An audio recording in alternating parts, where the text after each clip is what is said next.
भाजपा के लोगों को क्रशर होने चाहिए, उनको ज़मीन बेचनी है, इसलिए उनको ये चीज़ें अच्छी नहीं लगती। उनको नौकरियां बेचनी है, जैसे पता नहीं क्या इन्होंने झंडे गाड़ने, जय श्री राम के नारे ऐसे लगा रहे हिंदू को खुश कर। धर्म के नाम पे राजनीति नहीं चलती है, लेकिन अंधभक्ति की कुछ कमी यहाँ पर अभी है। जम्मू में मक्खियाँ पड़ी है, लेकिन वो मक्खियाँ उड़ाएंगे। अब यहाँ से जब जाएंगे तो उड़ाएंगे खुद ही बैठ के। बोल रहे हैं जिस कश्मीर को खून से सींचा वो कश्मीर हमारा, और जिस मुल्क को भाजपा ने लूटा वो मुल्क तो हमारा है।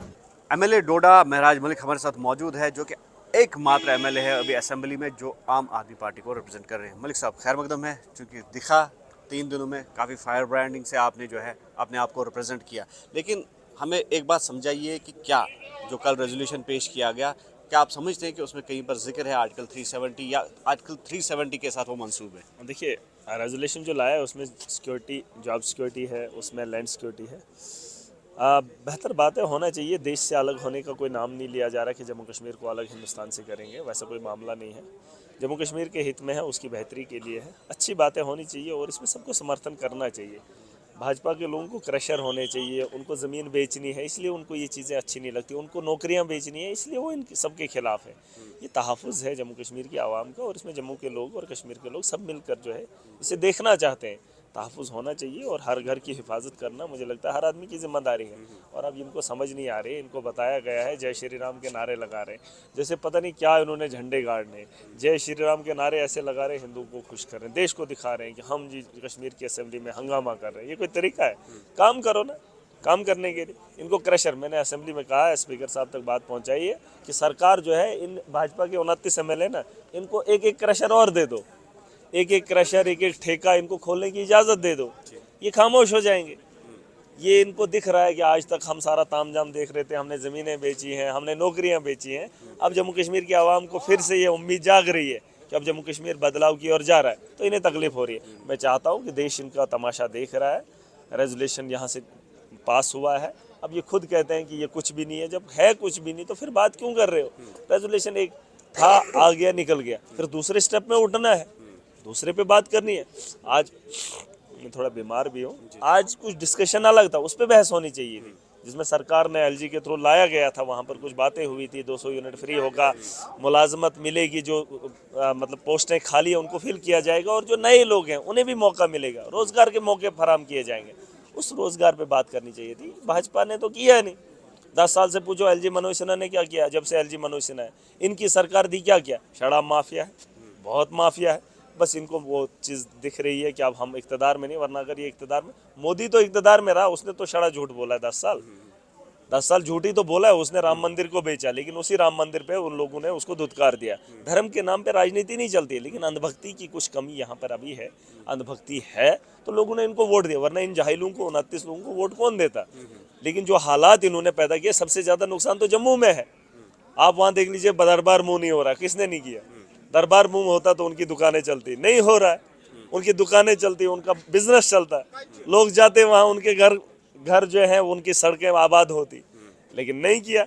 अब वो रेजोल्यूशन लेके आते हैं, बीजेपी लाती रेजोल्यूशन, दरबार मुंह होना चाहिए, लोगों को फायदा होगा। जम्मू में मक्खियाँ पड़ी हैं, लेकिन वो मक्खियाँ उड़ाएंगे। अब यहाँ से जब जाएंगे तो उड़ाएंगे खुद ही बैठ के।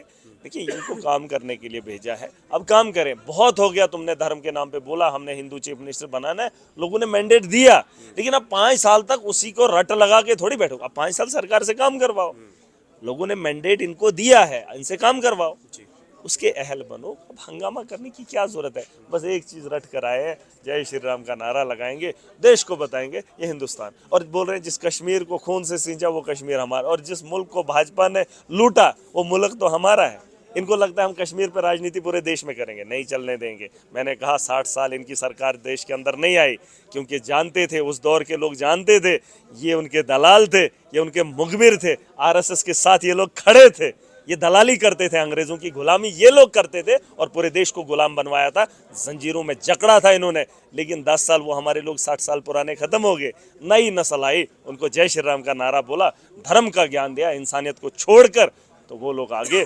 मोदी मोदी। 10 साल हो गए, अब देश को बेचने चले हैं। इनको लगता है कि अंग्रेजों के साथ मिलकर यहाँ पर गुलाम बनाए थे, अब जो है आरएसएस के साथ, उनके साथ मिलकर इस देश को बेचेंगे, एक को भी नहीं छोड़ेंगे। इस देश को बचाने के लिए हम हर मुमकिन कोशिश करेंगे, और ये देश हमारा है। कश्मीर पर राजनीति बंद करें, 370 पे बंद करें, हमने काम करना है, डेवलपमेंट करनी है। जब वो वक्त आएगा वो तब की तब देखेंगे, लेकिन फिलहाल काम करो। अब काम के लिए बात ही नहीं करोगे। 200 यूनिट भाजपा के दौर में कितनी महंगी बिजली हुई की किसी ने बात? पानी के वो जो पाइप है उसमें स्कैम हुआ, जब लोहे की पाइप को ऐसे दबाते हैं तो पूरी मुड़ जाती है। ये छड़ा माफिया है। एलजी को मैंने पता नहीं कितनी चिट्ठियां लिखी, इन्होंने ड्रामा बनाया था जब कौंसल बनाई थी, मैं कौंसल का हिस्सा होकर आया हूँ। धांधली। और ये देखो लीजिए, जब से मैं देख रहा हूँ 2014 से हमारे यहाँ टेंडरिंग आज हो रही है। हमारे यहाँ हिली एरिया है, सर्दियों में पैसा करोड़ों नहीं खरबों रुपया लैप्स करवाते हैं। चुनाव रीजन की बात करें आप कश्मीर, मुझे तो चनाब रीजन में यही दिख रहा है। वहाँ पे अभी टेंडर होंगे, अब बर्फ पड़ जाएगी, पैसा लैप्स ना उसको मिलेगा ना उसको, लाइबिलिटी खरबों रुपए की लाइबिलिटी है, चला जाएगा, नुकसान ही नुकसान हो रहा है। लेकिन वो तो बोलेंगे नहीं, उनका क्रशर चल रहा है, बजरी बिक रही है, रेत बिक रही है, क्या फर्क पड़ता है। लेकिन गरीब को, खच्चर वाले को ढोने में तकलीफ हो रही है। एज रिलैक्सेशन पे इनको बोलो, कभी आपने प्रोटेस्ट किया? कभी आपने बात की? नौजवान जो 10 साल से जूझ रहा है, स्कैम हुए, उस पर इन्होंने बात की? हंगामा करने की जरूरत है, दुनिया को दिखाएंगे, मोदी को दिखाएंगे कि हमने जम्मू कश्मीर की असेंबली में हंगामा किया, इसलिए भेजा इनको। अपने बच्चों को रोजगार देते। ठीक है, कश्मीर को मैं नहीं मानता, चलो जम्मू कश्मीर को छोड़ दो, जम्मू के लोगों का क्या हाल इन्होंने किया? जम्मू के अंदर नौजवान पिट रहा है, उसकी बात नहीं करेंगे। वहां पे स्कैम नहीं हुआ, एसपीओ वहां का नहीं है, कैजुअल लेबरर वहां का नहीं है। वीडीसी इन्होंने दी। भाजपा के बेवकूफ हो और भाजपा के वोटर हो, उनको बताना चाहता हूं, इन्होंने इलेक्शन से पहले वीडीसी दी, फंसा दिया, तनख्वाह भी नहीं दे रहे, बस वो वीडीसी लेकर रात को चलते हैं, हम जी विलेज डिफेंस गार्ड है। अरे जाहिलो, किन बेवकूफों को तुमने वोट दिया? और ये सरकार ने, मैं सरकार से पूछना चाहता हूं कि इनको किसने अथराइजेशन दी उस वक्त वीडीसी लोगों को दी? क्यों दी इन्होंने इलेक्शन के दौरान वीडीसी? इन्होंने बंदूकें बेची है, बंदूकों का माफिया भी है ये। इलेक्शन से पहले इन्होंने जम्मू कश्मीर के अंदर बंदूकें बेची है हिंदुओं को। तो मैं पूछना चाहता हूं कि किस तर्ज पे इन्होंने किया। क्या उस इलाके के अंदर मुस्लिम मेजॉरिटी नहीं थी? मुसलमानों को छोड़कर हिंदुओं को बंदूकें दे दी, हिंदुओं को एक तरफा किया, अब जी हम ये करेंगे, और सारा काम इलेक्शन के टाइम करेंगे, उसके बाद कुछ नहीं करेंगे। अरे ये जाहिल लोग हैं, अनपढ़ लोग हैं, और जो इनके साथ खड़े वो भी बेवकूफों की सबसे बड़ी जमात है। तो मेरे साथ स्पीकर का डायरेक्टिव करना, मार्शल्स को, फिर 3 मैं कहता हूं इनको बाहर निकाल देना, इनके लिए जगह थोड़ी है। ये लोगों को बेवकूफ बना सकते हैं, असेंबली में हाउस है ये हमारा। आप उस मुंह को जस्टिफाई कर रहे हैं किस मुंह को? स्पीकर के बिल्कुल नहीं, मैं इधर क्या करना है इनको? हंगामे के लिए बाहर जगह, इधर आ जाए, इधर धरना दे दे। इनको क्या धरना करने के लिए बनाया? बात करें, किसी मतलब की बात करें। कानून साज है ये लोग, ये जाहिल हैं, ये कानून क्या बनाएंगे? ये पुराने उसको कर रहे हैं, उधरी गंदगी और कर रहे हैं, इनको क्या पता है? पढ़े लिखे होते, इनको अकल होती। तो कल के लिए क्या उम्मीद है? कल देखेंगे, महराज को मौका मिलना चाहिए। मैं तो बहुत बार कह चुका हूँ, मैं बात करूँ। देखिए महराज का क्या एजेंडा रहेगा? देखिए, मैं हाउस में नया हूँ, सियासत हमारा पेशा नहीं है, लेकिन वक्त के हालात में देख रहा हूँ और इनको सुधारने का अहल हूँ। इतिहास में क्या हुआ है वो चीज़ नहीं जानता और ना उन चीज़ों को वापस ला सकता हूँ, लेकिन जो दौरे जदीद के अंदर है उसका एक इतिहास लिखना चाहता हूँ। बस उन हालात को बदलना चाहता हूँ, सिस्टम को सुधरते हुए देखना। हम देख रहे हैं कि सोशल मीडिया काफ़ी आप छाए हुए हैं और यूथ के लिए आप अट्रैक्शन भी बने हुए हैं, तो क्या मैसेज और यूथ के लिए क्या प्रोग्राम? देखिए, जब गोदी मीडिया हो, है, हम सोशल मीडिया ही चलाएंगे, हम सोशल मीडिया ही चलाएंगे। तो सोशल मीडिया का आज तक लोगों ने मोबाइल ने लोगों को इस्तेमाल किया, हमने मोबाइल से काम लिया, हमने सोशल मीडिया का यूथ आपकी तरफ काफ़ी अट्रैक्ट हो रहा है। मैं चाहता हूँ यूथ जो है ना, मोबाइल का इस्तेमाल ना बने, मोबाइल को अब इस्तेमाल करने का वक्त आ गया। जैसे आपने कहा सोशल मीडिया बहुत अच्छी बात है, वरना इन्होंने तो सारे मीडिया खरीद लिए हैं। इनके बाबू जो ऊपर से बोलते हैं वही इंटरव्यू, अंदर सेशन का पूरा लाइव चलना चाहिए।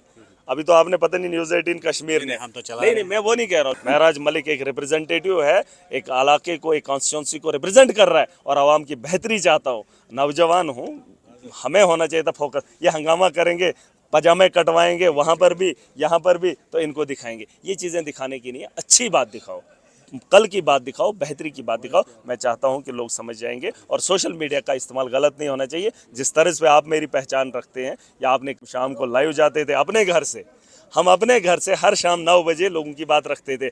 आज इस घर में मौका मिला है, तब अपने घर से बोलते थे। जिस दिन इस घर में आया हूँ, उस उम्मीद थी कि इस घर से भी आवाम को पैगाम दूं, आवाम के हित में बात करूं, लेकिन अभी वो वक्त नहीं आया। उस वक्त मज़ीद आपसे बातचीत करना चाहते थे, लेकिन हम और साथी और ये थे महराज मलिक एमएलए डोडा, जिनका ये कहना है कि बीजेपी को अपने गृहमा में जाकर जो है लोगों की बात करनी चाहिए, न कि रोज़ रोज़ जो है प्रोसीडिंग्स में खलल पैदा करना। ये यहाँ के लेजिस्लेटर्स को शोभा नहीं देता है। और इन्होंने ये भी कहा कि यूथ इनकी प्रायोरिटी रहेगी और यूथ के लिए सरकार को काम करना होगा। न्यूज़ 18 के लिए अयूब खान के साथ मुदस्सिर कादरी, श्रीनगर।